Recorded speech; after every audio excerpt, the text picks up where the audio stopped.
Atualidades Pampa, oferecimento Sicredi. Abra uma conta e descubra que gente que coopera cresce. E água mineral Itati.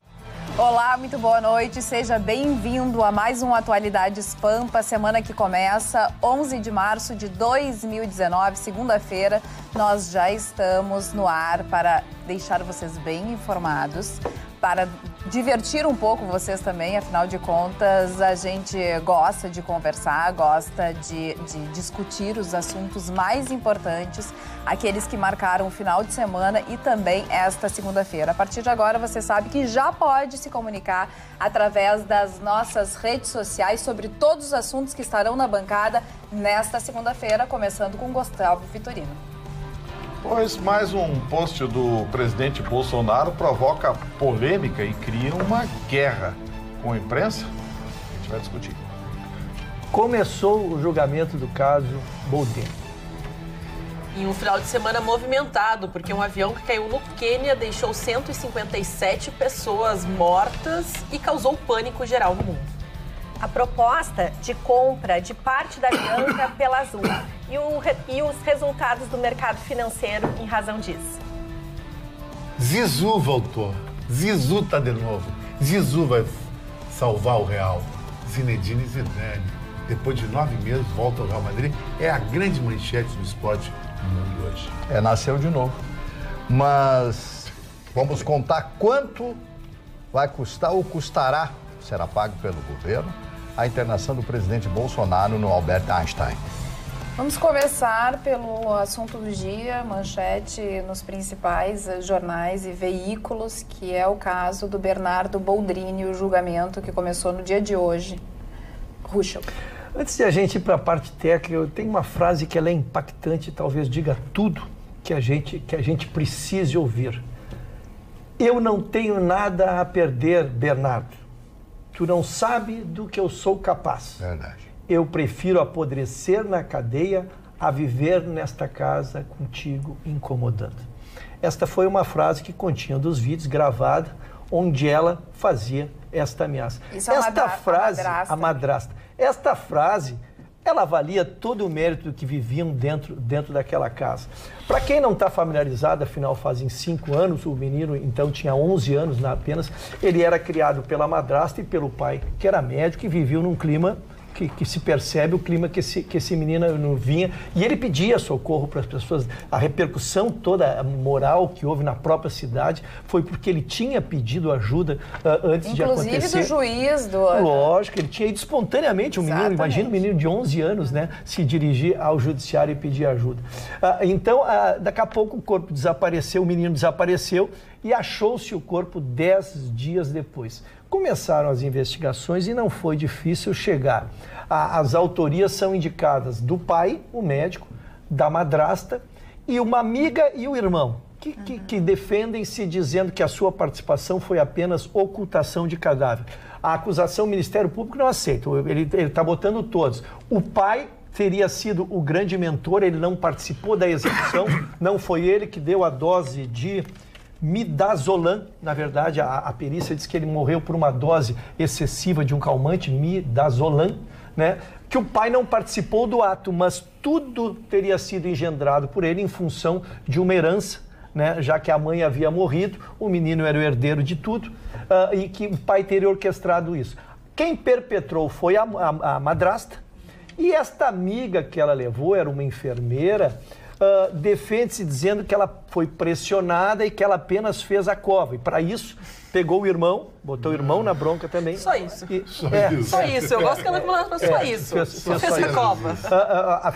Fizeram a cova e lá foi localizado. É um julgamento que se espera que demore uma semana no mínimo. E para que entenda um pouquinho, para que vocês acompanhem, nós vamos estar detalhando a semana toda. Só o primeira testemunha demorou 4 horas e meia. Foi a delegada. A delegada, porque ela tinha a riqueza do inquérito, ela tinha a informação, aquele feeling direto quando tu começa a entrevistar as pessoas, quando elas ainda não estão orientadas, vamos dizer assim, quando elas estão na parte emocional e contam mais. Mas então são 25 jurados, desses 25 jurados selecionam-se 7, Chicão. Esses 7, eles ficam incomunicáveis. Eles não podem ler jornal, eles não podem falar entre si, eles não podem ouvir rádio, celular, nada. Se violar isso, eles automaticamente estão fora, inclusive da lista dos 25 que eles são permanentes, né? Então há muito cuidado para não haver essa comunicação. São 15 testemunhas, embora sejam 14 pessoas. São 5 de acusação e 10 de defesa, sendo que uma é comum entre elas. Então, teremos um longo depoimento, teremos uma longa semana para ir avaliando os depoimentos, né, e o que vai acontecer. O julgamento é em 3 passos. Muito a defesa tentou trazer da região para tirar a emocionalidade da causa e não foi conseguido. É um julgamento que promete. Ruxo, se tu fizesse uma avaliação, Ruxo, seria condenado? Não? Quanto seria a condenação? A materialidade, deixa eu te dizer assim, a materialidade da participação de todos está clara, está identificada. A questão que para mim, que vai ser o grande mote da questão, para mim, o pai e a madrasta, não há como escapar do homicídio qualificado. Agora, a questão do júri vai ser a amiga que defende-se dizendo que a madrasta teria usado do poder financeiro que tinha para pressioná-la emocionalmente, R$6.000, para ela ajudar no enterro, na coisa, e não que ela não teria participado do ato, porque senão ela é coautora e os demais são coautores. Me parece que a defesa trabalha com a possibilidade de tirar o pai, né, como dolo eventual, e como se ele não soubesse de tudo que aconteceu, que não tivesse participação direta, que até, claro, presenciou várias vezes, maus tratos e tudo mais, mas ele não sabia do assassinato. Hoje eu percebi isso diante das perguntas que foram feitas exatamente para a delegada. E me pareceu também que eles queriam era desconstruir o próprio inquérito, como se a delegada estivesse envolvida emocionalmente com aquilo tudo e que não usasse técnica, né, na hora das colocações e na hora de chegar à sua conclusão. Que ela fosse mais pela emoção, tanto é que ela chora no final do inquérito. Então eles quiseram todo o tempo desconstruir a delegada e toda a linha de investigação, abordando a delegada de diversas formas. A delegada chegou uma hora que ela foi muito contundente, muito certeira assertiva nas suas respostas, mas já se passaram 5 anos, né? Os detalhes de quem falou primeiro, de quem falou depois, isso tudo realmente tinha horas que ela dizia, não, isso eu não sei dizer. O que é melhor, se ter mais linhas de investigação ou se ter menos linhas de investigação com relação ao réu? Ela disse, bom, eu não sou advogada do réu, eu nunca pensei sobre esse ponto de vista. Ela. Exatamente, essa foi a delegada que hoje, então, durou 4 horas o depoimento dela. Dona Calé, eu só quero dizer assim, por isso que tem as testemunhas no próprio tribunal, não fica só as testemunhas que foram tomadas na delegacia ou foram tomadas no processo, né? Se houve as testemunhas exatamente para isso, para que o júri possa ter a sensibilidade, porque tu nunca sabe se uma prova pode ter sido produzida e como ali se visa o convencimento dos 7 jurados, por isso que se toma, são 5 de acusação e 10 de defesa em 9 pessoas, uma repete para duas defesas, para que o júri sinta o filho. Agora, a questão do tribunal de júri tem toda uma emocionalidade, tem toda uma teatralidade, me permite dizer também, né? Claro, sem que isso seja depreciar nenhum dos profissionais envolvidos.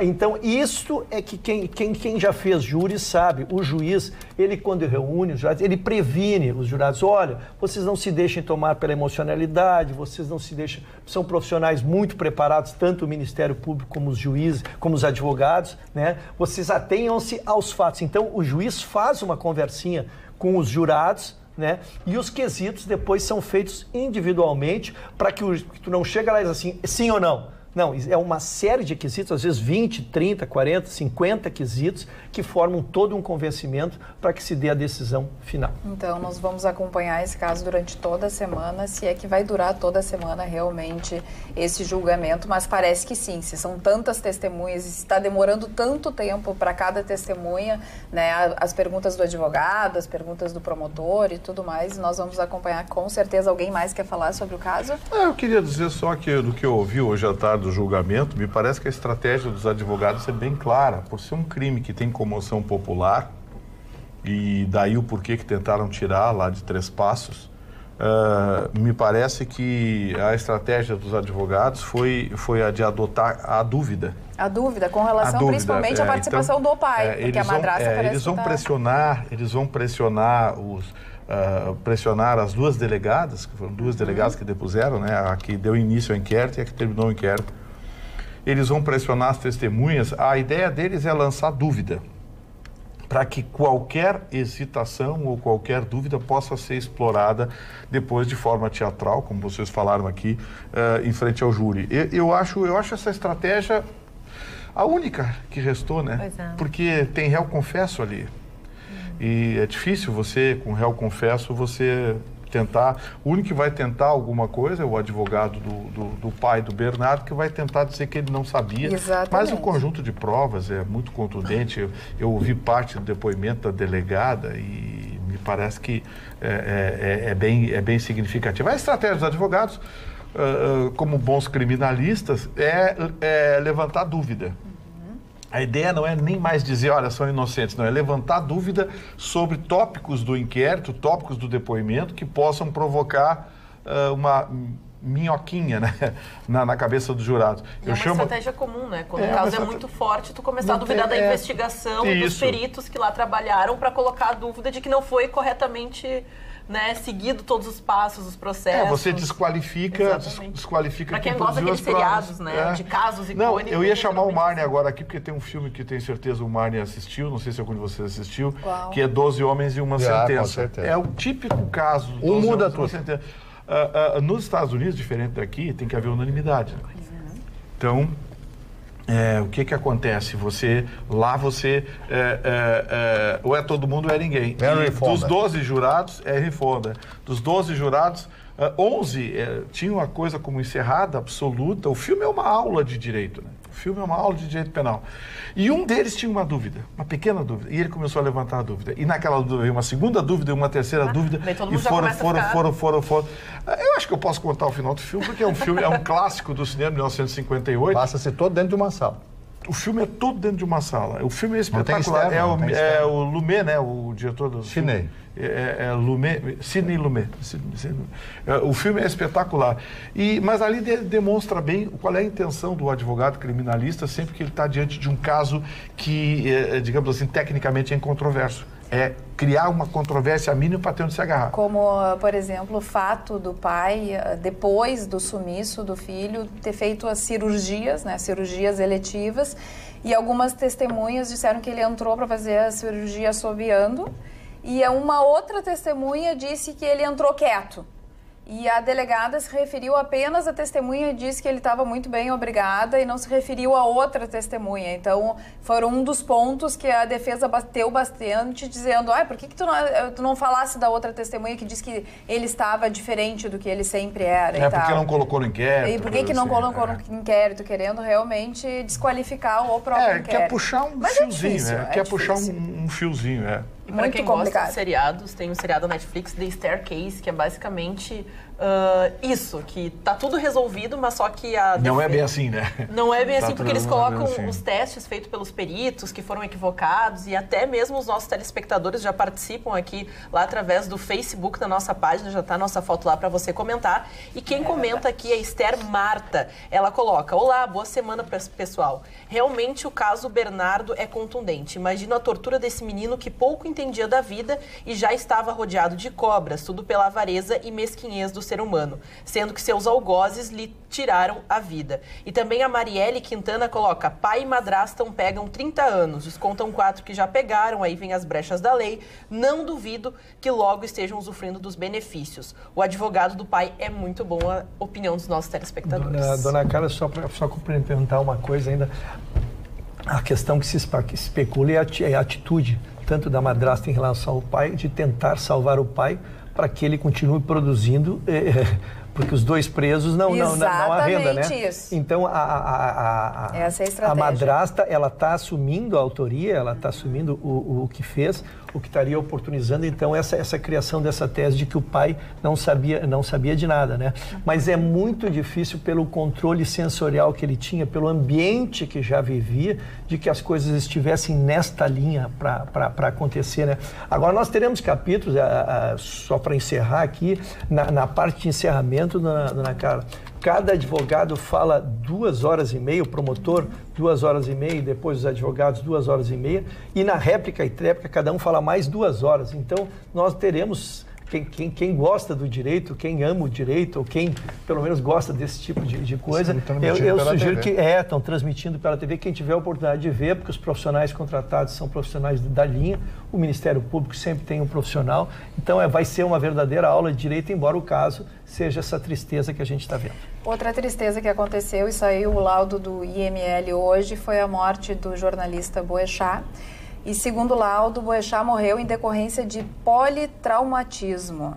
Os exames não encontraram nem fuligem nos pulmões e baixo nível de monóxido de carbono no sangue do jornalista. Quer dizer que realmente ele morreu da queda do impacto. Né? Exatamente. Então aquele movimento que se viu naquelas imagens que as televisões não passaram nem devem passar. Que ele pulou? Era o piloto. Mas pode ter, Será que não pode era ter ele? morrido também da queda depois de pular do helicóptero. Eu achei que era ele que não foi esclarecido. Não, é que tem cenas, a cena é forte. Tem a cena de um corpo queimando e a mão assim. Entendi. Então, não de pulando do helicóptero. Me parece que pode ser o corpo do piloto. E, Carla, também sobre essa notícia, também saiu hoje, né, completado 1 mês da tragédia que infelizmente vitimou o Boechat, que o laudo do caminhão, que muitas pessoas acusaram o caminhoneiro de que ele teria acelerado para, né, de alguma forma sair da pista ou colidir com o helicóptero, na realidade saiu o laudo, foi analisado qual a velocidade exata que o caminhoneiro estava. Então ele estava entre 20 e 40 km por hora, porque lembrando, ali é uma zona de pedágio, ou seja, ele estava 80, diminuiu, reduziu, ele tinha aquele passe fácil, que é um dispositivo no próprio caminhão que automaticamente abre a catraca, mas ele estava ali quase parando, depois começou então a ter velocidade de novo. O caminhão estava entre 20 e 40, segundo o laudo da perícia. Também o responsável pela investigação assumiu que essa seria uma fatalidade, que ele não vê intenção, não houve uma intenção óbvia de crime, tanto por parte do caminhoneiro como por parte do próprio piloto, porque o piloto teria desligado os motores entendendo a pane, ele desliga, que é um procedimento normal, para tentar de maneira manual acabar um pouso tranquilo e seguro, mas foi impossibilitado porque o local, né, era uma rodovia, ele até procurou um espaço aberto, mas acabou batendo na rodovia, teve a colisão com um caminhão e o caminhoneiro disse, eu vi uma coisa cair do céu, não tinha o que fazer, nem entendi o que estava acontecendo. O delegado disse que talvez se não tivesse batido no caminhão, que eles poderiam estar vivos. Exatamente. Mas isso não torna a culpa do caminhoneiro. Porque isso causou explosão, né? Eu duvido, porque o impacto no caminhão em baixa velocidade, o impacto no solo, a diferença seria muito pequena. O helicóptero tinha muito combustível no tanque, foi o que explodiu. Então, eu não sei, aí a gente fica na suposição, né? E supor sobre acidente aéreo é muito difícil. Falando em acidente aéreo, quer avançar nesse tema? Acidente aéreo é assunto da Ana. Vamos não, mas hoje teremos uma contribuição aqui também, a dona Roberta tem algumas colocações sobre isso, mas o que causou, então, no domingo, um pânico geral no mundo foi um avião da Ethiopian Airlines, que estava indo, então, da capital da Etiópia ao Quênia. Depois de 6 minutos apenas no ar, ele acabou caindo e vitimando todas as pessoas que estavam na aeronave. O problema é que pessoas de mais de 30 países faziam esse percurso porque estavam indo para uma conferência da ONU sobre o meio ambiente. Então, são pessoas que têm um currículo, um histórico, doutores e pessoas especializadas em alguns assuntos ambientais. Isso acabou preocupando muitas pessoas. Nisso, até voos com o mesmo tipo de aeronave, um Boeing 737 MAX 8, né? Então acabaram sendo tirados e acabou vitimando essas pessoas, o que causou uma comoção geral. Mas só que eu gostaria de trazer, sei que na parte técnica o doutor Vitorino e a doutora Roberta vão entrar, mas o caso de um um grego que estava atrasado para o voo. Ele estava indo, só que teve um problema do responsável por levar ele ao portão, acabou se perdendo e não chegou a tempo de levar. Ele até disse que xingou o funcionário, ficou muito revoltado com o funcionário, mas só que ele falou, foi a pessoa que salvou a minha vida no dia de maior sorte que eu já tive. Então esse grego, um doutor, ele perdeu por 30 segundos. Ele falou que viu o final da fila entrar no avião, só que fecharam os portões, ele não conseguiu correr a tempo e acabou se salvando numa tragédia que vitimou 157 pessoas. O que está gerando muita discussão é o seguinte, esse avião é um modelo novo, é um 737 modelo novo, é o MAX 8. É uma série nova que foi lançada no ano passado e é o segundo MAX 8 que cai em menos de 30 dias. Aí o que está acontecendo? Hoje as ações da Boeing, a Roberta fala nisso depois, as ações da Boeing desabaram. E todas as companhias aéreas que compraram esse avião, inclusive a Gol, que comprou 7 desses aviões. Porque é um dos mais modernos, né? Entre aspas, o mais moderno. É o mais moderno. Tiraram de operação. Tiraram de operação até ver o que está acontecendo. Porque 2 aviões do mesmo sistema, aviões modernos, com sistema novo, todo o sistema dele modular é novo. É o chamado, a rapidez com que acontece, foram 6 minutos no ar. É o chamado avião inteligente. Não deu nem tempo de... É o chamado avião inteligente. Então, assim, todo mundo parou de operar. Guarda, vamos ver o que está acontecendo. Estão aguardando a Boeing dizer alguma coisa. Mas, Vitorino, o avião cair na decolagem é raro. Mas esse modelo... Não, são os 2 momentos mais tensos. A aterrissagem... Mas a decolagem... Não, a decolagem usa muita da capacidade do avião. A decolagem é mais crítica que a aterrissagem. É verdade. Porque a aterrissagem você aterriza sem motor, a decolagem não.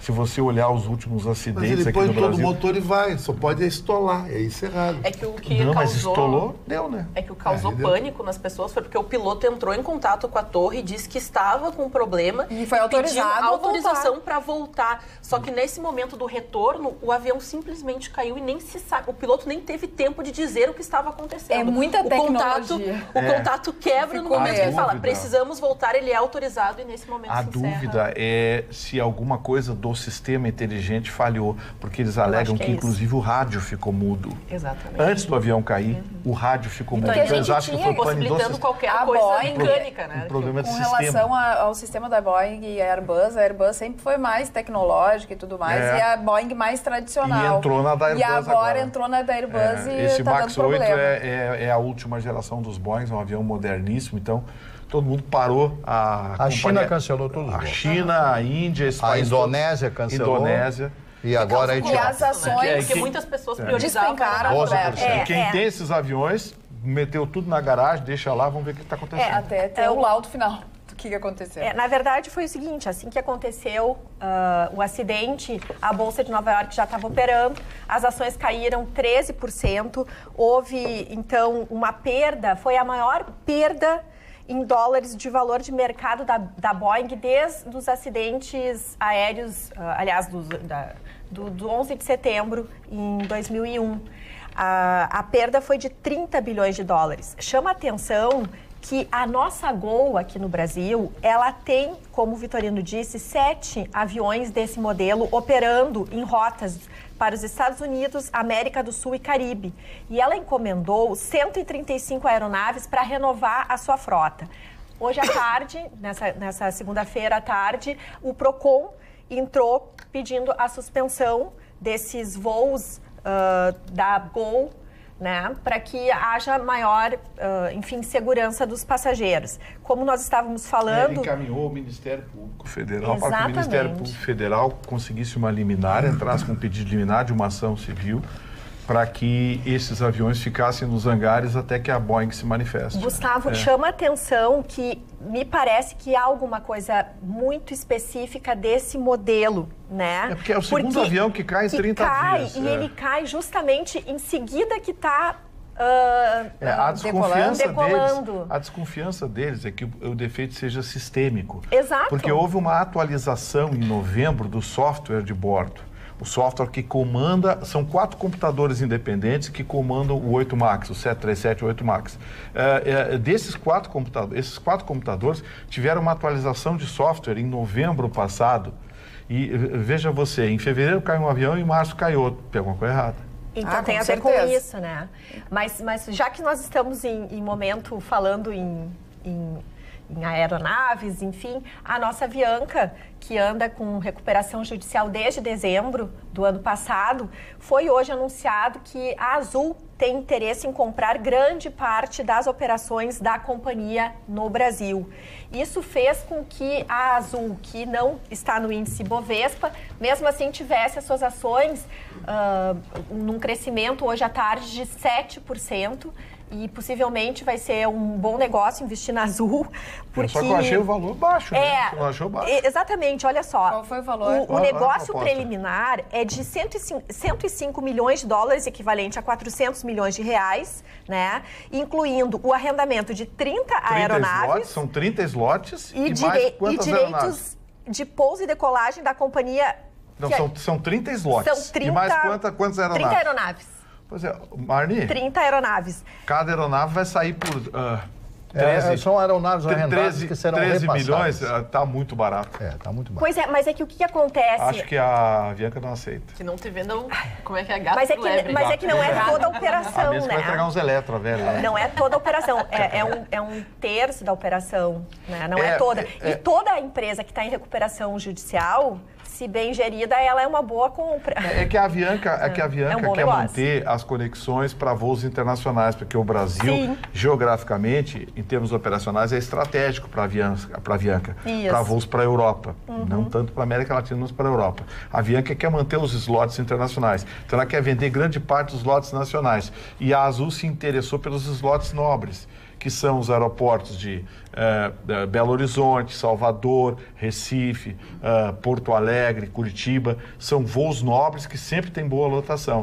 É que tem que ver, agora a Avianca vai ter que decidir, né, junto com o juiz que está gerindo a recuperação judicial. E, Gustavo, já que nós estamos falando também em mercado financeiro, em compras e vendas, chama a atenção que hoje a nossa Petrobras também teve um aumento significativo das suas ações, muito por conta do anúncio de que eles vão cortar 8 bilhões de dólares dos seus custos operacionais, principalmente com reduções de despesas com funcionários, com menores gastos em propaganda e nos seus escritórios. Então, eles estão fazendo realmente um enxugamento na empresa bem significativo e isso fez com que haja maior interesse dos investidores.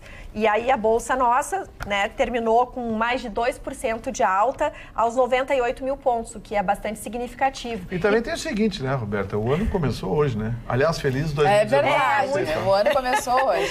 Não, pelo legislativo, sim, executivo porque já até tá agora estava se trabalhando. arrastando o ano, não apenas nas operações da Bolsa, mas também era aquele negócio, cai isso, sobe aquilo. Coisa boa, né? Porque foi tanta coisa ruim nesse primeiro... É verdade, mês que que é bom comece o começar ano agora, pelo menos com o pé direito. E a questão da Previdência também amanhã nas comissões, isso também está criando uma expectativa. Então a gente fala muito em mercado financeiro, por quê? Porque ele sempre nos dá indícios sobre o ambiente de negócios que pode gerar o empreendedorismo, que no final das contas gera mais emprego para todos nós. Então, nesse sentido, é bem interessante a gente ficar observando. Atualidades@pampa.com.br é o nosso e-mail e o Manuel Azevedo diz o seguinte: boa noite, vejam como trabalham alguns tabloides picaretas do Rio de Janeiro e São Paulo. A manchete: caminhão que bateu em helicóptero de Boechat estava a 40 km por hora. KKK só rindo, pois não sabia que caminhões voavam. Daí se tira o nível de alguns ditos grandes jornais.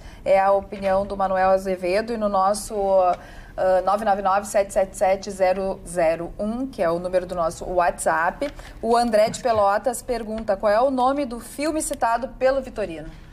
12 Homens e uma Sentença, um filme de 1956, 54, uma coisa assim, estrelado pelo John Ford, direção do Sidney Lumet. E também aqui... Clássico, em preto e branco. O figurino devia ser lindo, então. O filme é preto e branco, aquele preto e branco no ar. O filme é espetacular. Estudantes de Direito, recomendo que assistam. É uma aula de criminologia. E o João Paulo... Mais manifestações? O João Paulo também, pelo nosso WhatsApp, ele reforça a recordação do Vitorino, que é o segundo avião nesse modelo que cai esse ano, né? Como o Vitorino já tinha destacado. E ainda sobre o caso Bernardo, né? O Paulo Teixeira, de São Leopoldo, que é ex-policial, ele coloca: se tivesse pena de morte no Brasil, seria pena de morte para esses três, do caso Bernardo. Comentem também sobre o suposto envolvimento, né, do do médico com a morte também da esposa, recordando a investigação que foi aberta justamente pelo intento de investigar um pouco melhor. Eu não consigo acreditar que um advogado que defenda assassino de criança chegue em casa e olhe seus filhos sem remorso ou consiga realmente dormir à noite. O Lucas de Viamão. Ô, Lucas, deixa... Muito obrigado. Só para pegar a primeira parte do coisa. Em relação ao... Porque quando houve esse caso, foi reaberto o inquérito do assassinato da mãe. Não falei. Eu vou pedir vênia para que os meus companheiros da ponta direita... Eu estou só há 30 minutos sentado aqui, não deu nem boa noite. Então é tudo contigo. Mas é verdade, o Chicão tem razão. Chicão tem razão. Agora é o Marne e o Chicão que vão fazer uma dobradinha. Tem uma diversificação da BR. Nós falamos da África agora, desse avião da África, da Etiópia, de Addis Abeba, que é a capital daquele país, que produziu um dos maiores homens da história, que foi Selassie, o Leão de Judá, o grande imperador. Colônia isso, é italiano. Os italianos tomaram conta e etc. Bom, mas não é isso que eu queria me referir. Mas queria me referir à África, um país chamado Tanzânia, que já foi um país colônia da Alemanha. Isto antes da Primeira Guerra Mundial. Esse país, a cultura contra a cultura. Esse país tem como cultura a caça aos albinos. O branco negro ou o negro branco. O que eles fazem? Eles caçam os negros albinos para fazer magia. Quando é uma criança de 3, 4 anos, são mais fáceis, eles vão até Moçambique, porque é raro você encontrar um albino. É raro encontrar. Eles caçam uma criança e tiram uma perna, ou as 2 pernas, ou um braço, ou os 2 braços. Ai, que horror. Aí vale mais a carne. Quando é morto, quando é o braço, cabeça, etc., vale menos. Eles pagam milhões para poder fazer uma magia com esses apetrechos, se é que eu posso usar esse nome. E tem mais. Se um portador de AIDS estuprar uma mulher albina, ele tem certeza, dentro da cultura deles, que ele será curado. Você vê como é que é a crueldade das pessoas e a cultura estabelecida em determinados pontos da Tanzânia, que entra no território, ela faz fronteira com Moçambique, invade o território, captura essas pessoas quando descobrem um negro albino, né, um negro branco, um preto branco, para levar para lá para fazer esse tipo de magia. Você sabe que quando eu ouvi essa notícia, que vai sair hoje ou amanhã, em todos os jornais do mundo, essa notícia eu estou dando em absoluta primeira mão. A notícia é rara. As autoridades moçambicanas estão cuidando nas fronteiras para ver se alguém é suspeito, se alguém denuncia. Mas, infelizmente, essas pessoas levam dinheiro, as famílias levam dinheiro para entregar a criança de 2 ou 3 anos de idade. A cultura da Tanzânia é popular ou é uma seita? Não, é uma cultura popular feita por determinadas etnias dentro do país da Tanzânia, que é um país com caça, com safari, Quem é que pode intervir nisso, Isso só a ONU tem pressão, alguém de uma autoridade internacional que possa entrar. E se a fronteira ali da Tanzânia com Moçambique está sendo fechada pelo governo moçambicano. Mas entra o dinheiro, né, compra, então as pessoas entregam as crianças. Você sabe que eu fiquei tão horrorizado com essa notícia, tão bestificado com essa notícia, que eu me acordei de madrugada com essa coisa na cabeça, levando uma criança para ser cortada. Não, albino eu já sou. Assim, branco do jeito que eu sou quase. O senhor também. O senhor, eu já o senhor já daria um... E era um gurizão, né? Sim, seria. Mas a gente está brincando com uma coisa muito séria. Não, olha, é verdade. E eu estou fazendo isso não tudo, vale uma ligação com o caso do menino Bernardo. Porque é a crueldade estabelecida, só que lá é a crueldade da cultura deles. É a cultura que tem que mudar, a cultura da cultura que tem que mudar. Aqui não, é a cultura do ódio e do desejo e da vontade de pegar o dinheiro. Sabe o que me preocupa no caso do Bernardo? O cara é condenado a 30 anos, mas ele tem domicília há 20 anos. Aí ele tem universidade eterna, o filho com 5 anos ele sai. Isso que me revolta. Já está 4 anos na cadeia, vai ficar mais 2 ou 3. Vai ficar mais 1, 2. E eu fui ver, ele continua com o registro médico atuante. Não, isso é caçado pelo Kremer, é um absurdo isso aí. É um absurdo. Chicão, faz a tua manchete, fala sobre ela. Zinedine Zidane, para mim é um dos jogadores mais fashion que tem. Ele se veste com uma calça que eu procuro imitar ele. Ele é africano. Que chamo caça-pinto no banhado, calça curta, sabe? Ele tem 2 filhos. Como é que é essa calça? Não usa, e usa sapatênis. Ele é um cara muito transado. É tipo a calça que o Vitorino usa? Não, diferente. Não, bem diferente. Não tem nada a ver. Diferente. Eu tô quieto. E o sapato também. O Zidane foi campeão mundial com a França em 98. Para mim, melhor jogador que Platini, o grande jogador francês da história da França. E foi para o Real Madrid antes de ter ido para a Juventus. O Zidane tem uma dívida moral com o Real Madrid. O Real Madrid alçou ele a grandes patamares e abraçou o filho dele. Ele tem um filho, Lorenzo Zidane, que é goleiro reserva do Real Madrid. Inclusive, quando saiu do Real Madrid, pensava-se que haveria uma retaliação no garoto. Não aconteceu. Por que ele saiu do Real Madrid? Porque ele achou que o Real Madrid já estava com a fadiga dos metais, o time já estava não indo tão bem. E foi o que aconteceu. Foi embora e ele foi embora.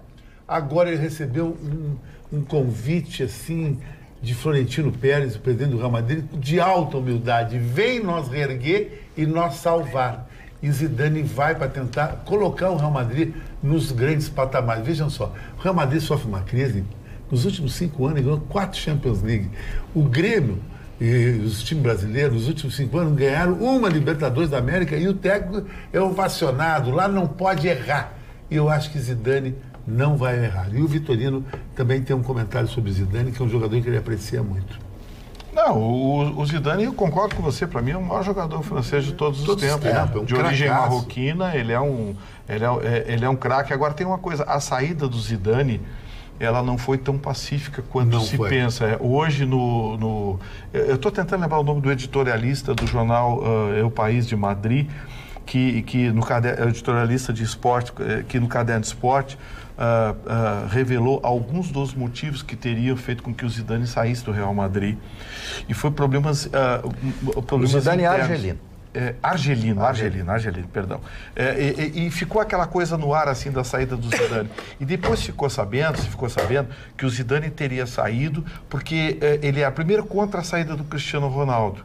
E o mais importante, queriam que ele colocasse o Bale como titular. O protagonista. Como protagonista. O Bale é um grande jogador, é um craque, mas ele não conseguiu ter protagonismo no Real Madrid. Tanto que você vê o seguinte, agora esse menino do Flamengo está lá tirando o lugar dele no time. Vitorino, o Bale ficou famoso no mundo todo, sabe por quê? Porque foi ele que criou, se ele patenteasse esse gesto, cada vez que ele fazia um gol, ele mandava um coraçãozinho para a mulher dele. Então ficou muito famoso isso aí, esse festejo do Bale. E completando o que o Vitorino falou, o Zidane, para o nosso telespectador, ficou muito famoso no mundo, porque na Copa de 2002, na Alemanha, a França também perdeu a Copa por causa do Zidane. 2006, desculpe. Porque a Itália e a França estavam na prorrogação e iam para os pênaltis. E o Materazzi fez uma jogada de malandragem, chegou no ouvido do Zidane e disse assim: eu fiquei com a tua irmã, ela é um horror, ela não é legal. Sabe o que o Zidane fez? Deu uma cabeçada nele. Se descontrolou. Se descontrolou e foi expulso. A expulsão do Zidane quebrou a França nos pênaltis perdeu para a Itália. Ana.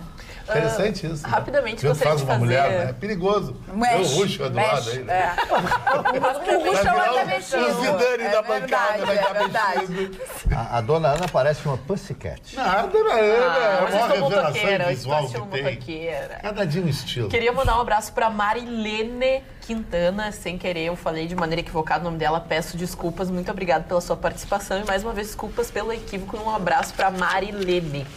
Aqui o Eugênio Carlos, só para ler uma manifestação do nosso telespectador no nosso e-mail atualidades@pampa.com.br. O julgamento do menino, a madrasta apenas disponibilizou o remédio. O menino tomou porque quis. Fala advogado de defesa da madrasta. Que belo, bonito e maravilhoso, não? Questiona o Eugênio Carlos. Mas deixa eu passar pro Ruxa ou depois só os 3 itens que acumulou aqui, para me desonerar, dona Carla. Tá bem. Primeiro, em relação ao profissional, tá? Ele não foi nem suspenso da medicina, é que ele não foi condenado. E no processo ele nega a participação e nega a autoria. Então, o que faz? O que manda a prudência? Que se espere a decisão da justiça, porque vamos criar a situação hipotética, que o conselho tivesse o excluído e agora a justiça o absolva. Né, ficaria muito difícil. Então, quando não há uma prova material, não há uma confissão, os conselhos normalmente têm essa prudência de esperar. Por isso... Aí ele é condenado, ele está com recurso, mas Não, isso é só porque a discussão é por que ele ainda continua clinicando. Estou dizendo que ele não tem condenação. No momento, a ficha dele é tão limpa quanto a nossa, Amara. É a primeira questão. Segundo, em relação à mãe, houve um inquérito, sim, porque logo o inquérito tinha sido feito e arquivado. Quando houve esse caso, começaram os rumores na cidade de que tinha sido um inquérito meio rápido. E aí se reabriu o inquérito, se fez e se concluiu definitivamente que foi suicídio, que ele não teve participação. E por último, em relação aos advogados, né, eu só quero dizer que os advogados são defensores para que a lei seja cumprida. Mesmo que tu sejas condenado, tu, quando és contratado, tu aceita a missão de fazer com que ele ganhe uma condenação justa. E essa é a função do advogado que faz um juramento para isso. Há algumas mudanças no governo Bolsonaro. Em edição extra do Diário Oficial, o governo Jair Bolsonaro exonerou hoje 6 nomes que ocupavam cargos importantes no Ministério da Educação. Além do coronel Ricardo Wagner Roquette, foram dispensados Thiago Tondinelli, chefe de gabinete de Ricardo Vélez Rodrigues, 2 integrantes da Secretaria Executiva do MEC, Eduardo Miranda Freire de Melo e Cláudio Titerix, o assessor especial Silvio Grimaldo e Tiago Levi Diniz Lima, um dos diretores da Fundação Joaquim Nabuco. Também teve uma outra mudança. Um militar, então, vai coordenar a estrutura de mídias digitais, foi criado para reforçar, então, essa comunicação oficial do Palácio do Planalto. Cuidado, Carla, isso aí o Bolsonaro publicou há poucos instantes, antes da gente entrar no ar, embaixo dessa notícia, dizendo que era uma fake news. Exato. Sério? Não tinha nomeado ninguém. Exato. Dídio Pereira de Campos, não. Todos os jornais deram. Ele disse que não. Todos os jornais deram. Exatamente. Porque agora, sabe como é, né? Tá a imprensa de um lado, o Bolsonaro do outro. Aí não se sabe mais o que é. Não se sabe mais o que é. E ele publicou e disse, é fake news, não nomeei ninguém. Aí eu vou até entrar no Twitter dele para conferir. Tá no Twitter dele. Já assume aí, vamos falar então exatamente desse Em relação àquela notícia do MEC, essa turma que ele demitiu foi a turma do mandar vídeo das crianças e cantar no final com o hino de campanha dele. Sim. Ele não falou nada, esperou sentar poeira e demitiu quem fez aquela bobagem. Então, assim, a política dele parece ser essa. O sujeito faz a lambança, ele espera, sentou a poeira, ele dá um pé na bunda do sujeito para ele aprender a trabalhar direito. Não, mas é o que ele fez. É o que ele fez. Tá bem parecido com o do presidente. Não, mas franco e direto. Mas tá certo, o cara fez besteira. Pô, o cara fez uma besteira daquele tamanho, em nome de um ministério, no país. Pô, aquilo constrangeu e deixou o Bolsonaro em maus lençóis, porque era ministro dele. Exatamente. Então os caras dá a impressão, sabe o que é? As coisas são tão absurdas que dá a impressão que tem inimigo na trincheira. Mas tem. Que aquilo foi uma besteira. Aquilo foi uma besteira. E só sobre a questão das redes sociais que nós falávamos, né? Que seria fake news, se a câmera conseguir nos auxiliar aqui. Nós temos a reportagem, então, e o tweet do próprio presidente que coloca dentro dessa matéria, né? Que nós temos a matéria. E aqui o tweet do Bolsonaro falando que é fake news. Fake news, Justamente do militar que seria sido escalado para, então, coordenar as redes sociais do presidente. Ele próprio se manifestou aqui dizendo fake news. Exatamente, então ficou uma situação agora, destaque. Sabe, uma guerra de informação. A gente agora vê uma coisa na imprensa e tem que conferir no Twitter do Bolsonaro para ver se... O presidente Jair Bolsonaro classificou de fake news reportagem publicada pela Folha sobre a escalação de um militar para coordenar a estrutura de mídias digitais. Falando nisso, ele também replicou uma fake news ou não? Qual é a tua opinião? Pois é, aquilo ali está dando a maior discussão pelo seguinte, a gravação é clara. O que a moça disse está claro na gravação. Só que a circunstância que ela falou é que está sendo questionada. Porque ele replicou de um blog nacional, de um site nacional chamado Câmbio Livre, Catraca Livre. Terça Livre. Não sei o que, não sei o que é livre. Um desses blogs aí, que tem blog de direita, de esquerda. Ele replicou a matéria do blog. O blog alega que copiou de um site francês, de um jornalista que ela teria gravado. O site francês disse que aquilo faz parte da coluna de um dos articulistas do site e que, portanto, o site não tem responsabilidade. que aquilo teria sido publicado na coluna de um articulista que teria divulgado... O departamento Veja Bem. Ninguém tem culpa. Ninguém sabe, tem culpa. Não, foi ele. Então ficou assim, a gravação é clara. O que a menina diz, está em inglês, né, a gravação, o que a menina diz está claro. O que é que ela diz, na tua opinião? É exatamente o conteúdo? Ela disse que estava trabalhando no caso, que era o caso do Flávio Bolsonaro. Sim. Ela disse que estava trabalhando desde o início no caso e que aquilo, olha bem, a expressão que está dita aí em inglês é que é diferente do que foi publicado. Exatamente. Ela não disse, estou aqui para destruir o governo Bolsonaro. Ela nunca disse isso. Ela disse, isso vai trazer problemas para o governo Bolsonaro. Aí é que entra que eles replicaram... Aí é que entra a discussão. O texto, a tradução que foi feita e publicada no blog em português está diferente do que ela diz. Mas ela deixou bem claro que ela estava investigando desde o início e que a intenção, não, que aquilo traria problemas para o governo Bolsonaro. Olha bem, o que ela diz é isso. Ela não diz em momento algum, eu quero destruir o governo Bolsonaro. Supondo, né? Ela fez uma suposição. Tá ali, ó. Aqui é o site. A intenção é destruir o governo Bolsonaro. O portal francês publica áudios de jornalista do Estado. A intenção é arruinar Flávio Bolsonaro e o governo. Ela nunca disse isso. Na gravação, o texto em inglês não está isso. Ela diz que aquilo certamente vai trazer problemas para o governo Bolsonaro. Ponto. Foi o que ela disse. Mas o presidente colocou no seu Twitter a seguinte frase, ó. Constância Rezende, do Estado de São Paulo, diz querer arruinar a vida de Flávio Bolsonaro e buscar o impeachment do presidente Jair Bolsonaro. Ela é filha de Chico Otávio, profissional do Globo. Querem derrubar o governo com chantagens, desinformações e vazamentos. Então, ele replicou uma notícia que, na verdade, está errada. Esse texto é desse blog que eu falei para você. Dona Carla, o que eu vou falar agora... É Terça Livre. Ninguém vai concordar aqui. Ninguém vai concordar. Talvez o Marley, que tenha sabedoria, ele vai pescar a essência do que eu vou dizer. A China, ela tem uma lei que é o seguinte...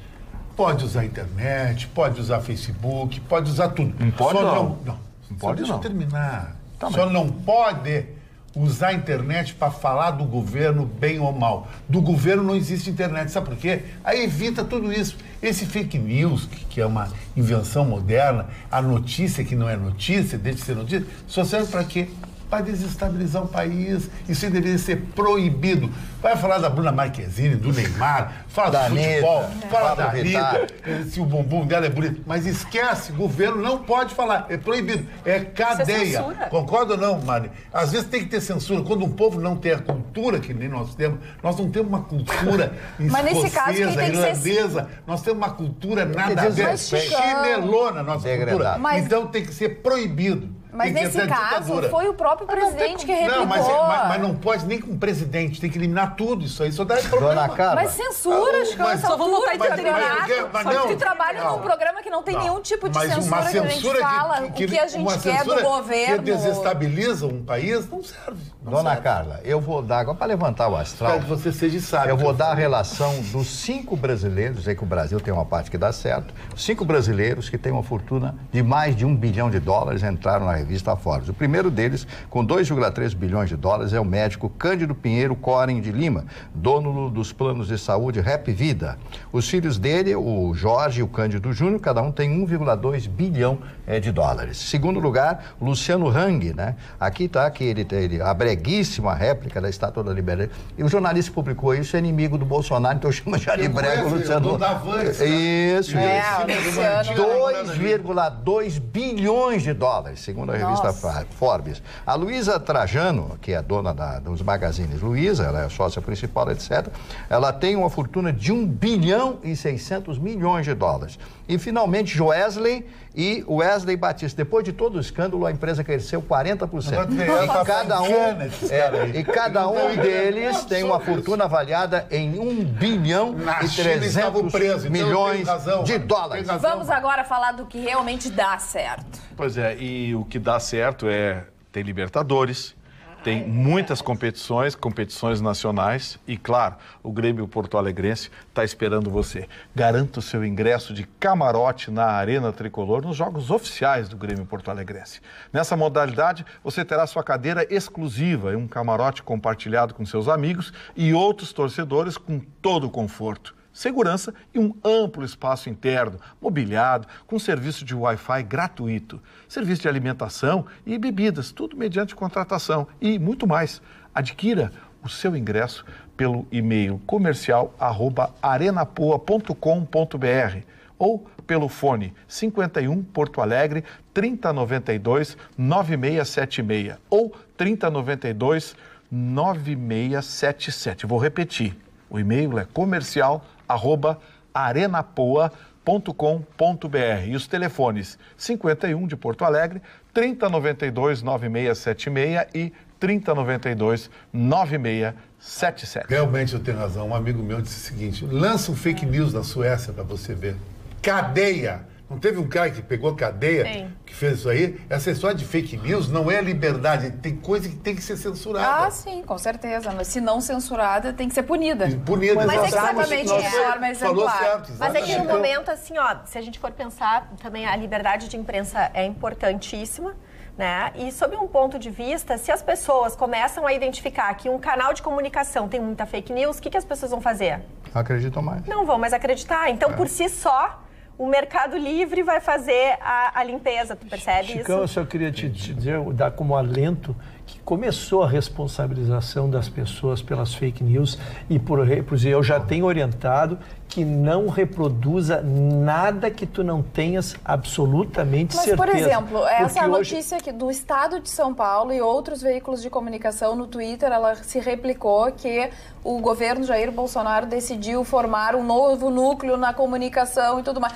Eram jornais de grande credibilidade. Total. Aí se volta atrás o presidente para dizer que é uma fake news. Nós estamos com um caso de erro, o que pode ser dolo, se achar que a tradução foi mal feita propositadamente, mas isso sempre houve no jornalismo, a questão do erro, né? O que eu estou dizendo é que, sim, está surgindo a responsabilização. Eu boto um tweet sobre a teu respeito, tu acionas o judiciário e o judiciário dá a resposta.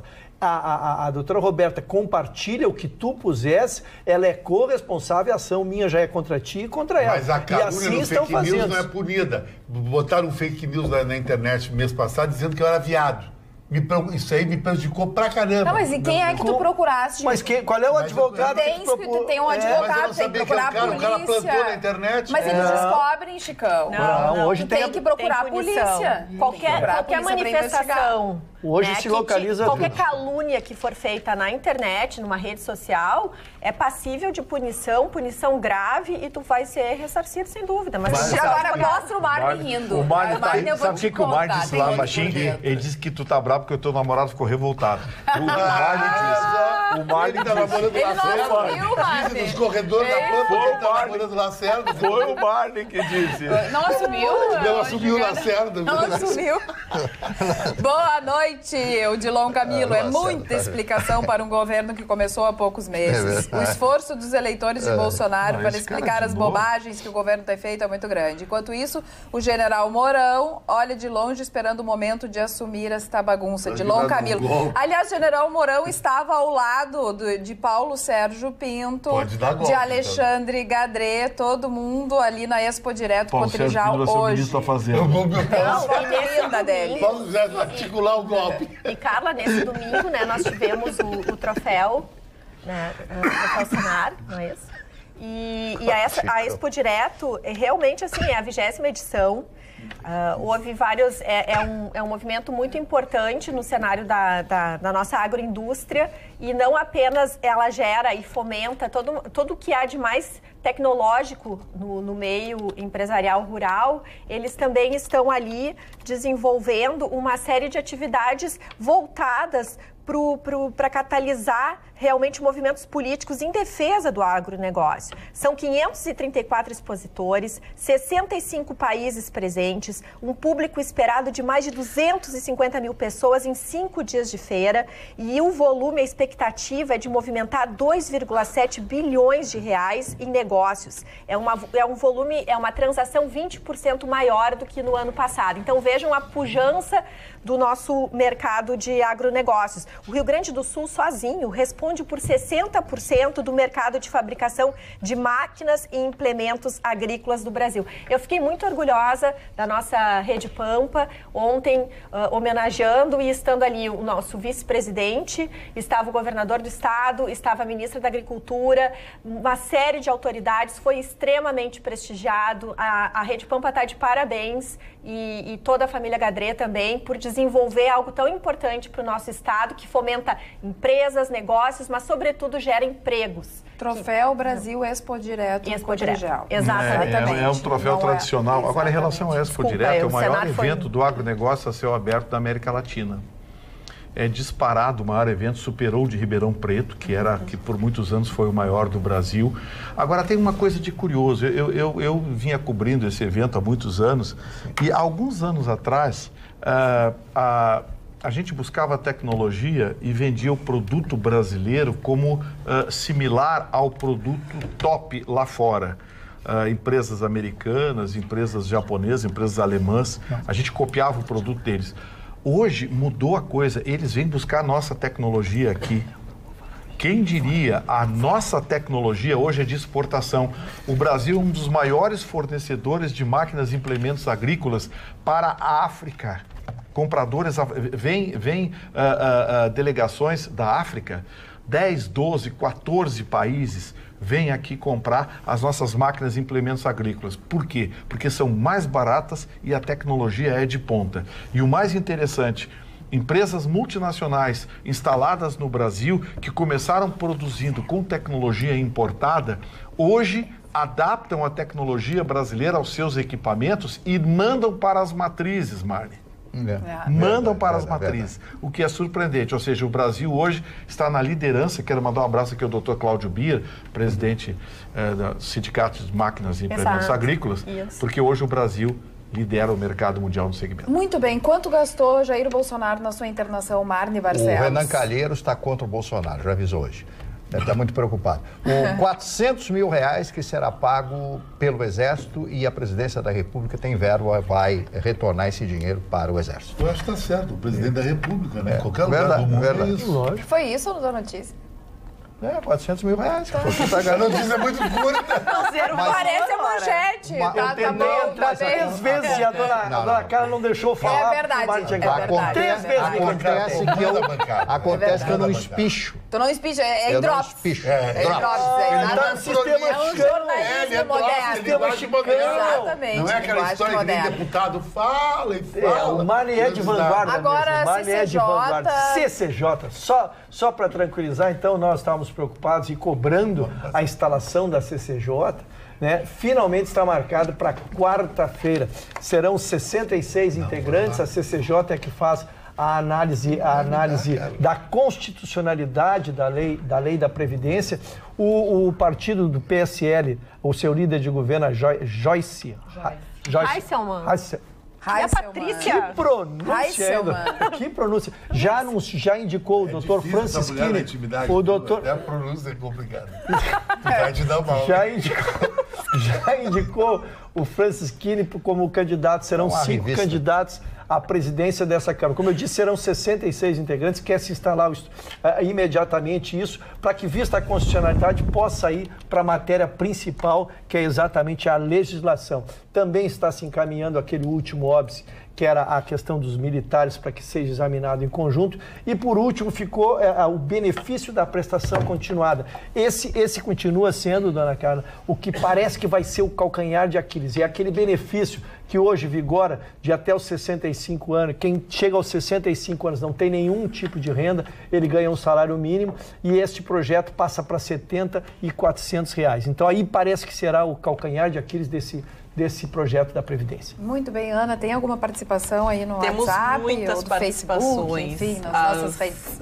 As declarações de Cantofani mobilizaram tanto o Facebook como o WhatsApp, pessoas dizendo que estão a favor da punição, sim, severa das pessoas que espalham fake news, e principalmente a retratação desses veículos que falam essas notícias e colocam, mas a gente lembra, né, mas só que é pouco consultado, principalmente nos jornais. Antigamente a gente tinha uma coluna de retratação, às vezes era uma página inteira, mas o pessoal Imagina o cara vai casar, contrata a ali. festa, lua de mel, e sai fake news. Ele é gay, a mulher vai estar numa fria. Homossexual, né? É homossexual. Não é?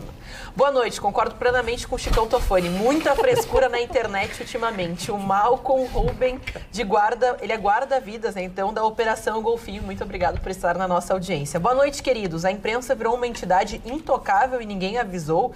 Ninguém está acima do bem e do mal.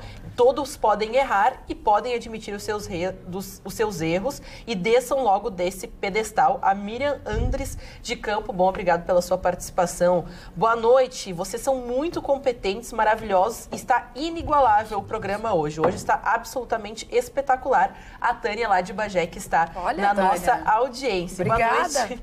E também, né, um abraço para o João Paulo de Porto Alegre. Que tá Chicão, calma, eu preciso falar que Até que ponto a internet é imprensa? Isso eu queria saber. Passou por cima de mim. Como um trator.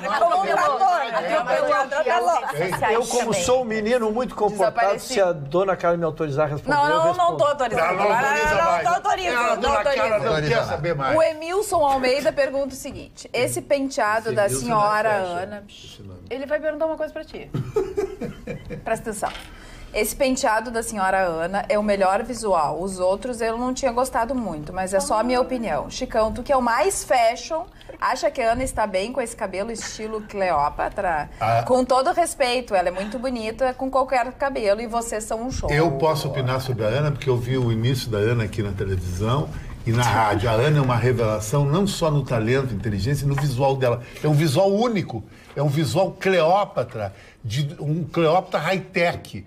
Junto com uma roupa de motoqueiro, ela usa a sedução com a selvageria da mulher que tem approach. Tem razão, Chicão. A Ana, com esse look de hoje, tá assim, um estilo motoqueira selvagem. Estilo exatamente. A namorada de James Dean, Marlon Brando. Como é que é? Femme Fatale. Femme Fatale. Eu gostei. Mas quem também está sendo muito elogiado nas nossas redes sociais, além de toda a bancada, a Roberta por estar linda com essa blusa, mas também a Carla, que hoje está com o cabelo que está encantando os nossos telespectadores. Eu cortei o cabelo. Se quiser olhar onde eu cortei e tudo mais, vai lá no @Carla Krieger e dá uma olhadinha.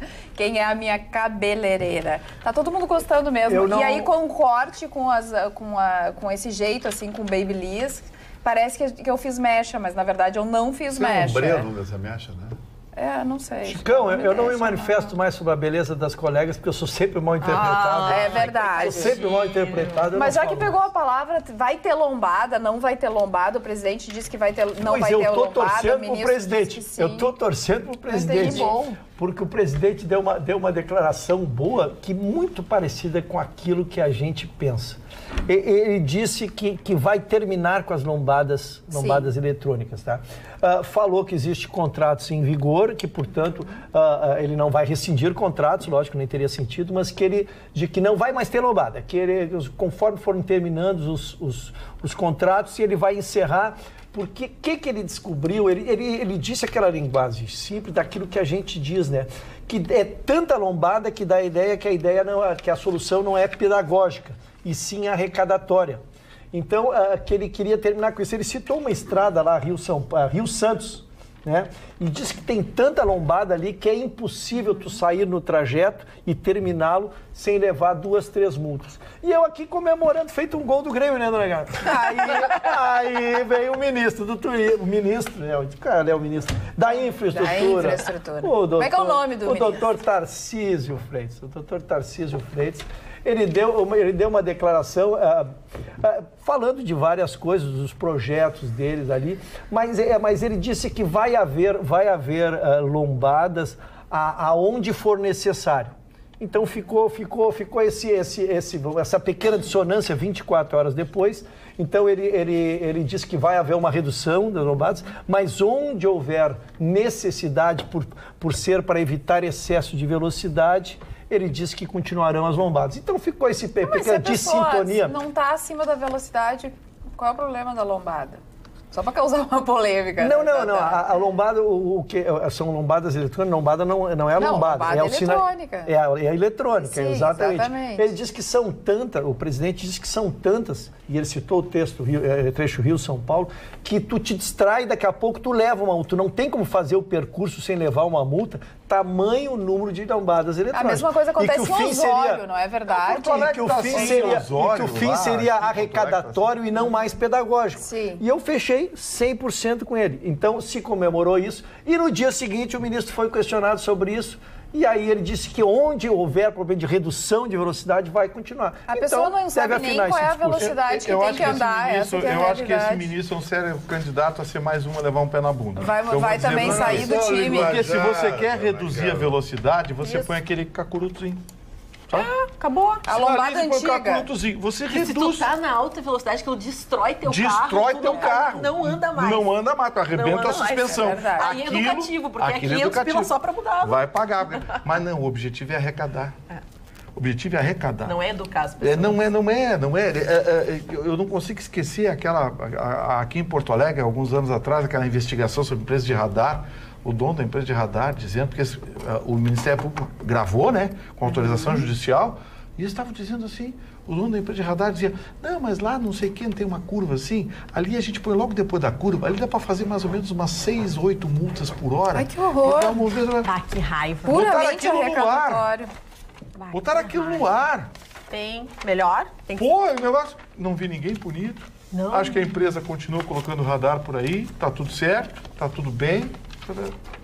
Agora Quem é que não vê que esse negócio é vigarista? É verdade, quero agradecer as manifestações no Facebook, em especial na sexta-feira, que nós publicamos as imagens depois que acabou o programa, e as pessoas se manifestaram durante todo o final de semana, e também foi publicado o vídeo na qual a produção fez uma homenagem para nós aqui, que participamos da bancada, e também para as telespectadoras. Está super comentado, as pessoas muito carinhosas se referindo a todas as mulheres e as mulheres da bancada. Então, se você não assistiu, dá para ir lá no Facebook e dar uma olhadinha nessa homenagem maravilhosa. Marne Barcelos, falando em homenagem, os aniversariantes. Temos os aniversariantes, mas eu quero falar a respeito...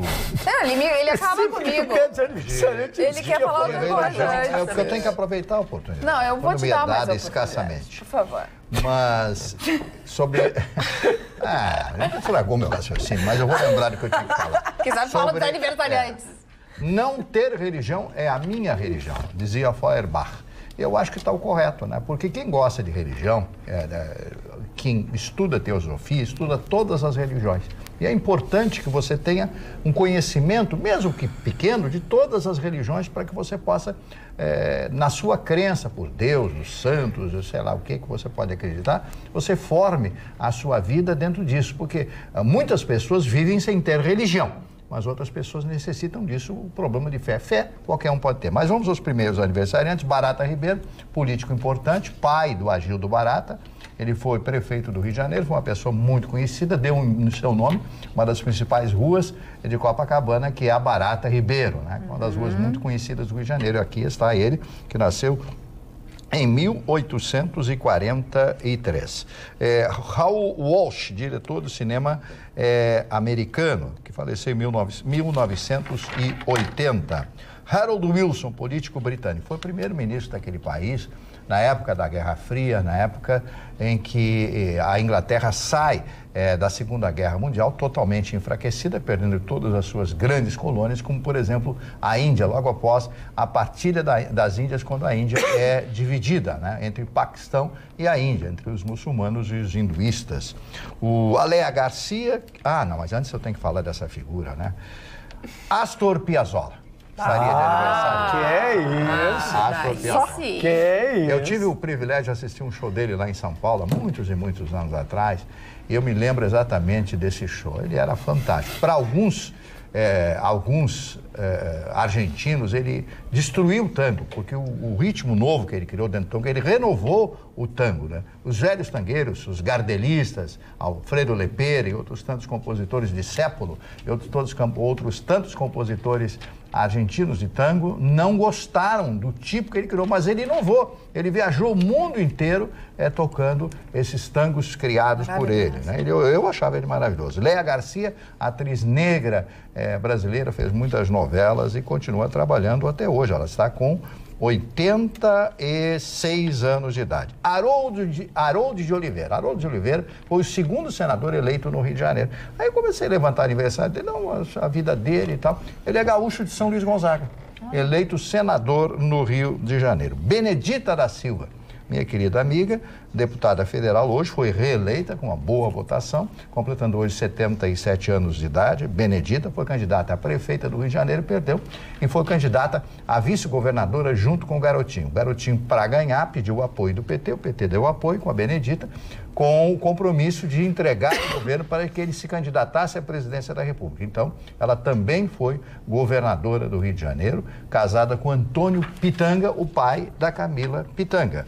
Meu querido amigo Eduardo Lages, Vitorino, é uma das grandes figuras, maestro do Roberto Carlos. Um dia, conversando, tomando um uísque com o Eduardo Lages, uma grande figura, eu perguntei, vem cá, e a intimidade do Roberto? Faz anos que eu não vou na casa dele e tal, essa coisa.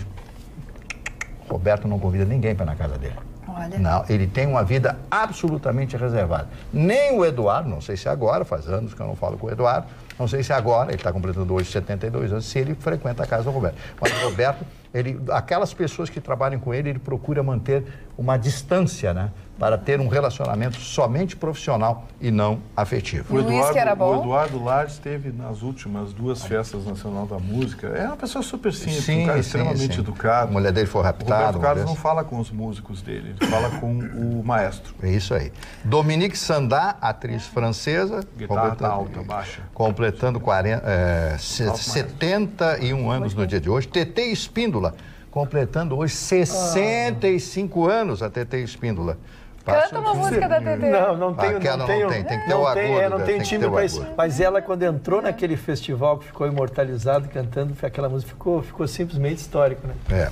Marcelo Deda, político brasileiro já falecido. Marcos Pontes, o astronauta, cosmonauta brasileiro, completando hoje 56 anos. A Suzy Rego, atriz brasileira, completando 52. Esse eu conhece bem o nosso Chicão Tofani. Drogba, futebolista da Costa do Marfim. Esse é um dos jogadores mais emblemáticos africanos que teve, que inclusive ele formou a mística do Chelsea. O Grêmio ia contratar o Drogba, mas achou muito caro, 600 mil por mês. Olha só, isso aí vende de camisa de um jogador em um mês. O Ganso, o Internacional, não quis comprar, o Fluminense vendeu 25 mil camisas. O marketing gaúcho aqui é zero. Mais alguém? E finalmente o Tiaguinho, cantor brasileiro de grande sucesso. Mas agora São Paulo, deixa eu só chamar umas imagens que nós temos. São Paulo passa por uma situação muito complicada. Tá terrível. Já teve mais de 90% da chuva esperada para o mês, disse a prefeitura. Então são chuvas fortes, isola cidades, provocou alagamento, várias mortes já. Alagamento para produção em fábrica da Mercedes, fecha a fábrica da Mercedes no ABC. Foi toda alagada.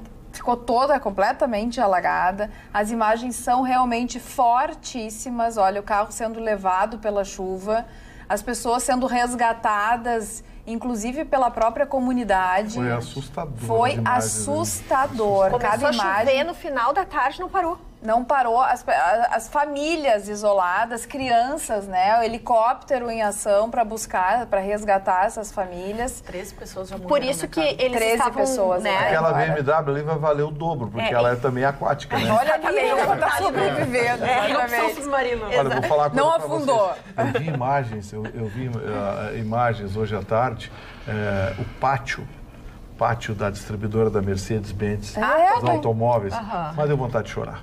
Chicão, claro que dá. A própria fábrica. Deu vontade de chorar. Claro. E o governador Dória... Vem aí promoção de Mercedes. Olha ali, ó, tem o governador sobrevoando também a cidade. Porque... Mas é um insensível, porque o de Santa Catarina e o do Rio de Janeiro sempre choram. E até eles fazem esses bolsões, esses piscinões que eles estavam comentando, que eles estavam tentando, já sabendo dessa possibilidade de problemas de chuva, né? Eles estavam já fazendo movimentos de escoar as águas para algum lugar. E o Dória, quando assumiu, agora o governo já havia dito que eles teriam esse tipo de problema assim que houvesse uma chuvarada, como aconteceu. E a força-tarefa deles iniciou às 2 da manhã. Vejam, eles estavam chamando a população para não sair de casa, para não sair dos locais de trabalho desde as 2 da manhã. Ainda assim, o problema todo, gente. Olha ali as imagens, o problema todo ficar dentro da casa alagada, né? Pois é, como é que ela fica dentro de casa alagada? Desabou inteira, gente. Caiu. A casa dele está enchendo d'água, ele tem que se mandar. Tem que se mandar aqui, ó. A Defesa Civil confirmou 12 mortes, sendo 7 por afogamento e 5 após deslizamento de terra. 6 vítimas foram identificadas. Marne, a região dos Jardins, Marne, encheu d'água. por incrível que pareça... Eu perdi um carro lá. O Altos da Leopoldina está valorizado. Esses bairros altos em São Paulo, a partir da tragédia de hoje, anota, as duas últimas já indicaram que esses bairros mais altos em São Paulo ficariam valorizados.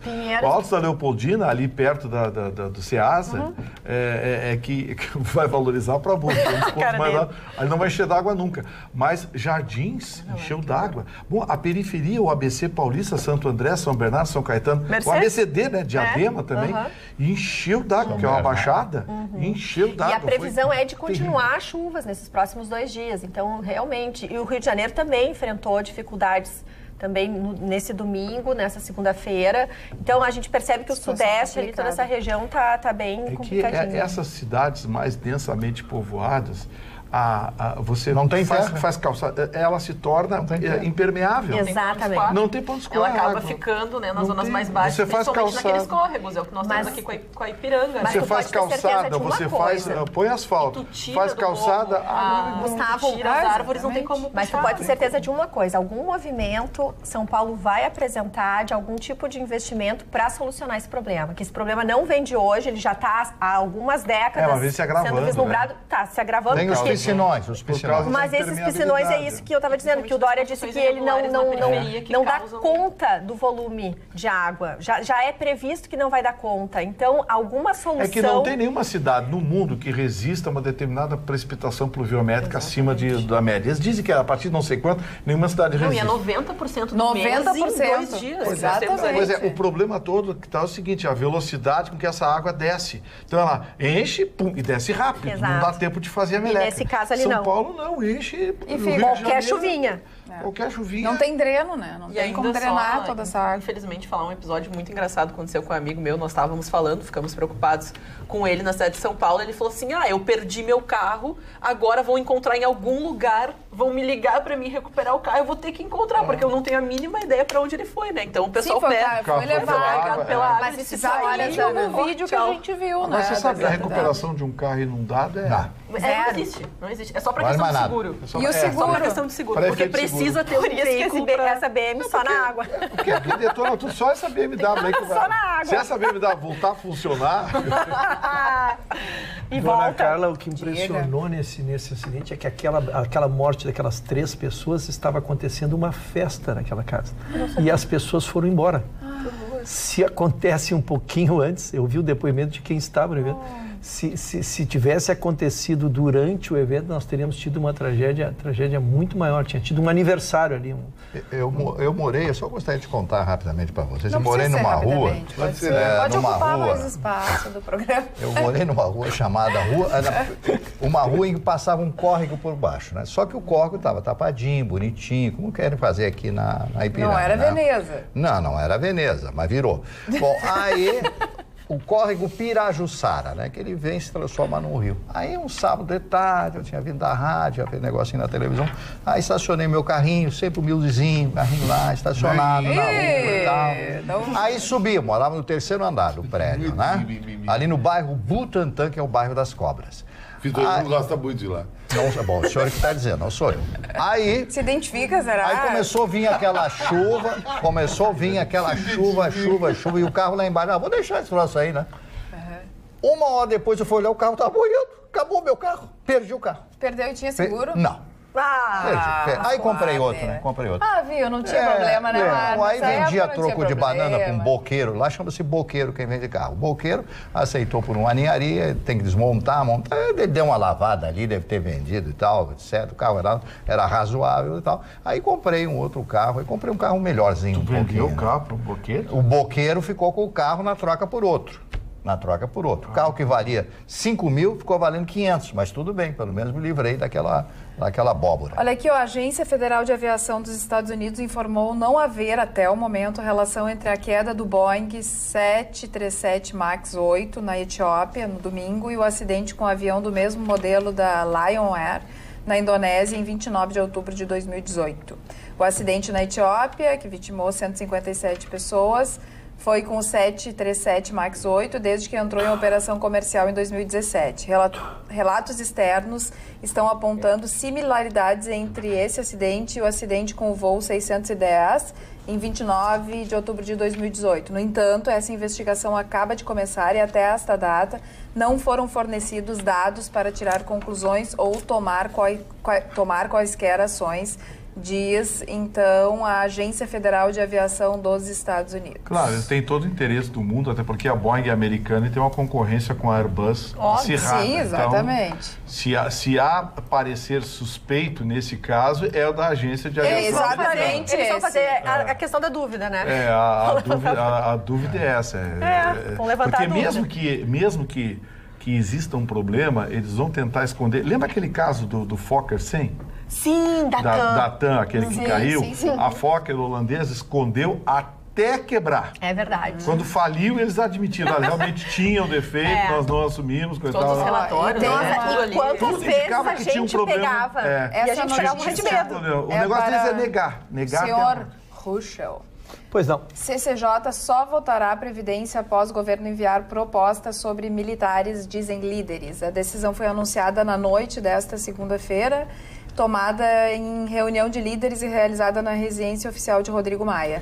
Líder do partido de Jair Bolsonaro avalizou... Eles tomaram a decisão, mas nós já anunciamos essa decisão há 2 semanas, respeitosamente. Eles, ao invés de ter feito essa reunião, podiam ter ligado aqui para autoridades. Ruxa, o que vai acontecer? Nós, há 2 semanas... falamos exatamente isso. Exatamente isso, dona Carla. Agora, e quando vai chegar essa proposta? Pois era até o dia 20. Era até o dia 20, exato. Gravaste muito bem, a data que chega é dia 20. É que estava condicionada, o Rodrigo Maia estava fazendo uma chantagemzinha ali de que enquanto não chegasse, ele não abriria a CCJ.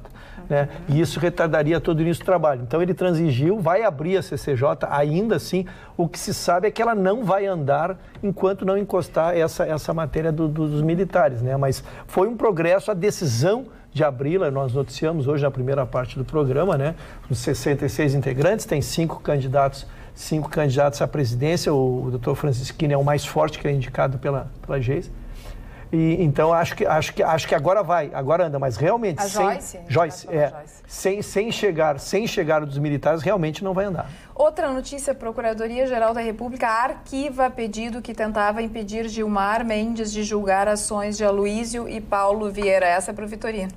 Lava Jato solicitou a Raquel Dodge foi uma tristeza. Que avaliasse pedir impedimento do ministro, porque Gilmar teria falado com Aloísio antes da decisão. PGR frisou que há situações específicas para o pedido. Gustavo Vitorino.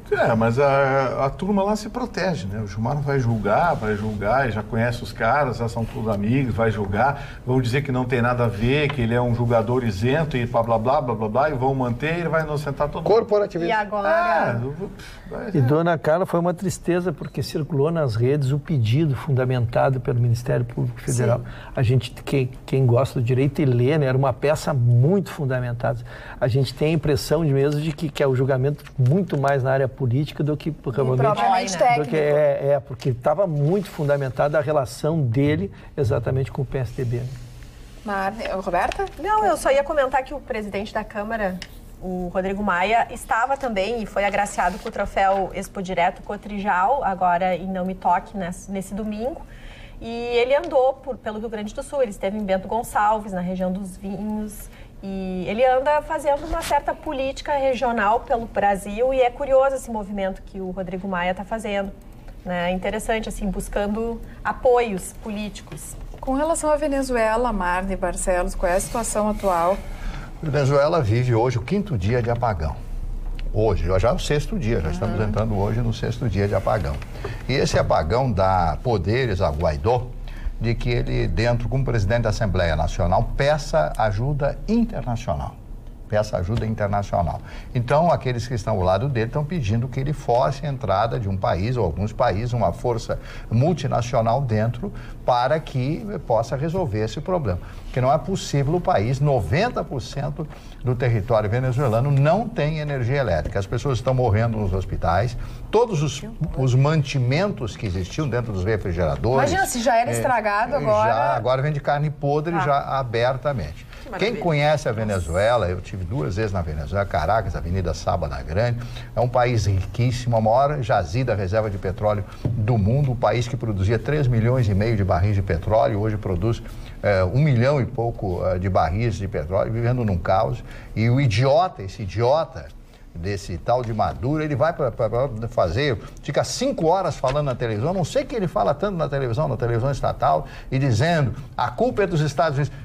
Declara guerra contra os Estados Unidos, meu amigo. Não vende mais petróleo para os Estados Unidos, é inimigo dos Estados Unidos, então não vende mais petróleo. Acaba com as relações, total, corta, expulsa o embaixador americano, manda o embaixador americano, a família do embaixador, todo mundo, o cônsul e todos os dentro do seu território, o Lia lá, etc. E manda embora daí. Aí não há problema nenhum, mas continua vendendo, pegando os dólares americanos, né? E fazendo fortuna no exterior. Eu tenho a impressão que já está sendo feito um acerto para ele ir embora de lá, abandonar, levar seus cúmplices, os seus apaniguados e ir para outro país. Os militares? Cuba. Esses vão para lá viver em Cuba.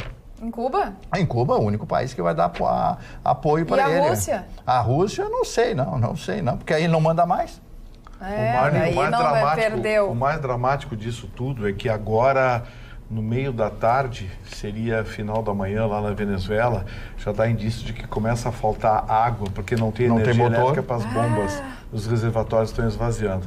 Imagine um país inteiro sem energia elétrica, Caribe, sem água. Calor. Sim, É a volta à barbárie. pré-história, né? A barbárie. País inteiro sem energia elétrica e sem água. E a tendência de faltar água vai ser agora se acentuar, porque sem energia elétrica para acionar as bombas não tem como. Não tem Fica como. um dia lá girando. Triste, viu? O Guaidó convocou triste. novas manifestações, foram convocadas para esta terça-feira. Então, vamos ver qual será a situação. Chicão Tufani, que lindo os teus relógios. Na linha Blue, Invicta Azul e Nixon californiano para ir pro mar. Combinando com o teu óculos. Blue também. Blue, E Blue combina com preto? Claro. Não, faz um contraste. Não, aqui já teve a manifestação da Roberta. Eu acho lindo. Tem gente que fica nessa dúvida. Não, marinho com preto ele é que eu acho legal o estilo homeless. Homeless é um mendigo de luxo, o cara com uma camisa toda detonada, uma calça rasgada e um Rolex no pulso. Eu sou Chicão. Nada de homeless, né? Dona Carla, lógico que se o seu Mário quiser falar... Não, eu só queria dizer que eu vi um filme, ele é muito parecido com o Bruce Willis mesmo. Muito. Tem uma comunidade, Bruce Willis, Chicão Tufani. E eu assisti o filme, aquele que o vizinho é bandido. Aquilo que o vizinho dele é bandido e tal. Atenção, tem mesmo. É por causa do sorriso enviesado. O cara o Bruce Willis não sorri assim. Até a ruga é igual. Nada a ver. Até a ruga. Tem que sorrir. Até a ruga. Sem abrir a boca. Dona Carla... O senhor tá com o rosto, a testa gritada. Dona Carla, eu tinha uma coisa para ler para ti, mas acho que eu perdi. Enquanto a senhora procura, eu posso versar sobre a semana esportiva do Dupla Grenal? Virou poeta, virou chique. Pois eu quero lhe dizer o seguinte, nós os gaúchos teremos a semana mais importante dos últimos anos, porque teremos Libertadores da América nesta terça-feira, o Grêmio. Na quarta-feira teremos Libertadores da América, o Internacional, e no domingo o grandioso clássico Grenal. Então, imagine que o Estado vai pulsar futebol nessa semana, especialmente os dois jogam em casa e Internacional entram como favoritos em campo, embora sejam jogos difíceis, mas se espera uma vitória de Grêmio. Só um pouquinho. Tem mais charme. Rádio Grenal, tudo bem. Não pode. A tese pode ser amanhã. Pode ser. Tá ótimo. Terminou. Porque assim, a Jussara Barão aqui no Facebook diz o seguinte: doutora Carla, falha o Ruschel que sinto falta de sua espontaneidade. Então, com esses jogos aí, durante a semana, quem sabe ele volta a ser o que ele é. Ele coração partiu. Ele anda triste, não sei o que está acontecendo, Chicão. Na arena. Não, e nem na Praia do Barco. Nem na Praia do Barco. Camarote eu não digo, mas uma tribuna de honra a gente arranja. Então, pessoal, nós vamos ficando por aqui. Voltamos amanhã, terça-feira, e é claro, com a presença de vocês, fazendo contato com as nossas redes sociais. Um beijo bem grande, tenham todos uma boa noite e até amanhã. Tchau, tchau.